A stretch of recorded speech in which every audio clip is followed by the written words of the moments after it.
welcome to the Wrap Studios. I'm Stuart Brazel here with Chyler Leigh, and we're going to be talking about this season and building up to the season finale of Supergirl. Yes. What was your initial response when you found out that your character was going to be gay and that we were going to see this love story?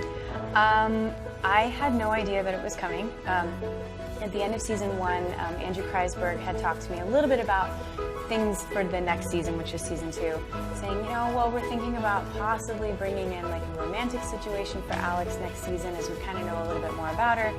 And I was almost like, no, don't do that, because I was worried that season 1, it was so much about Alex, who she is with Kara, as opposed to just finding out who Alex is by herself. And then, you know, when he brought up the idea of it being a relationship, I was like, okay. And then it wasn't until just a few weeks before we started filming season 2 that they were like, so guess what? She's gonna be in a relationship and she's gay.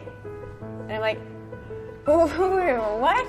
Like, it threw me a little bit, just because it wasn't anything that would have been on my radar, or, you know, just wasn't part of any conversation we had had previously. Really concerned about how it was going to be approached, because I didn't want it to be like some ratings ploy. I wanted to make sure that if this is done and we're doing something at this level, and this is a character that now is on a comic book show that, I mean, I know they did it with Arrow and there's characters, you know, in that, the Arrowverse, but because this is such a female-driven show, I wanted to make sure that it was done delicately. And when you first met Floriana before you started working together, did you guys have a conversation like, here's how we want to do this, or how do we want to do this? I said I want to make sure that whoever this girl is needs to be super cool.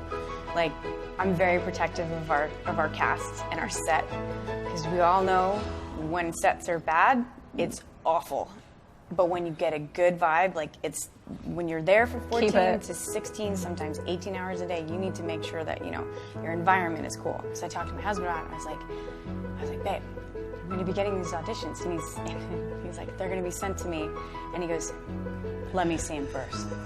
And so straight up, he's like, if you're going to have a girlfriend, I'm going to pick your girlfriend. That's I was amazing. like, this is so rad. And so he watched the tapes before I did. He's like, I'm going to see him even before you get a chance to. And I was like, what a jerk. And so he did. He watched him, and Floriana was the second, you know, tape that came on. And right afterwards, he was like, that's your girl. And he goes, there's just something about her. There's like something behind her smile. It's almost like she's mischievous. There's something that's not on the page that's really wonderful about her, because it could have come across as very like kind of that, you know, like totally butch kind of like thing, but that's not her. And being on the CW, a lot of fans want to know that, will we get to see, I think the term that a lot of you used on Twitter is, will it get gayer? It was kind of like, okay, if we can incorporate, even if it's just something, right? Even if it's just like, just walking by and I grab your arm, or put my arm around you or something, because I didn't want it to be so like, oh. But then like so forced that you're just trying, yeah. Like, so it's like a delicate balance. Yeah, it's like, look, how would you feel if I thought it would be